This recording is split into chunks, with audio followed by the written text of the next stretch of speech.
किसी ने बड़ी कमाल की बात कही है कि छीन कर खाने वालों का कभी पेट नहीं भरता और बांट कर खाने वाला कभी भूखा नहीं मरता।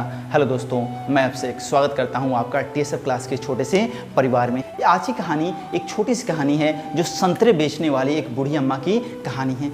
आलोक डेली अपने ऑफिस से निकलता था और जैसे ही निकलता था तो वो बाहर निकलता था तो कुछ दूरी पर वहाँ पर एक बूढ़ी अम्मा होती थी जो संतरे बेचा करती थी।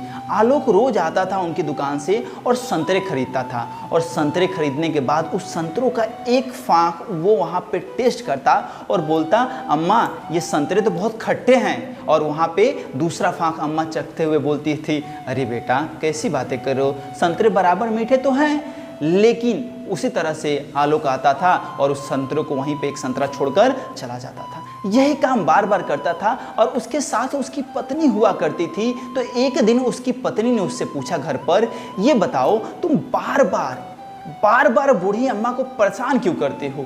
तुम बार बार कहते हो कि संतरे मीठे नहीं हैं, मीठे नहीं हैं, मीठे नहीं हैं, ऐसे हैं वैसे हैं, जबकि संतरों को तो मैं भी चखती हूँ, बराबर मीठे तो होते हैं, फिर तुम ऐसा क्यों बातें बोलते हो? आलोक प्यारी सी मुस्कान देते हुए अपनी पत्नी से बोलता है, तुम नहीं समझोगी। कभी देखा है उस बूढ़ी अम्मा को, बेचारी कितनी गरीब हैं। वो यहाँ तक कि वो अपने संतरों को तो चखती भी नहीं होंगी, खाती भी नहीं होंगी कि संतरों का स्वाद कैसा है।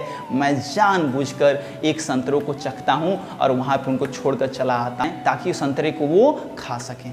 और ऐसा ही काम मैं बार बार करता हूँ जिससे मुझे बहुत सुकून मिलता है। वहीं पे बूढ़ी अम्मा के बगल में एक सब्जी लगाने वाली औरत बैठी होती थी। वो औरत एक दिन बूढ़ी अम्मा से पूछती है, अम्मा कभी तुमने ध्यान दिखा है वो जो लड़का आता है वो इतना नौटंकी करता है तुम्हारे पास आकर, बार बार बोलता है कि संतरे मीठे नहीं हैं, ऐसे हैं वैसे हैं, और तुम इतनी पागल हो कि तुम उसकी बातों में आ जाती हो और बार बार उसके संतरों में नाप तौल में गड़बड़ कर देती हो और उसे संतरे बढ़ाकर दे देती हो। बूढ़ी अम्मा बोलती है, बेटा तुम नहीं समझोगी, वो कभी मुझसे वो संतरों के लिए हिचकिच तो करता ही नहीं है।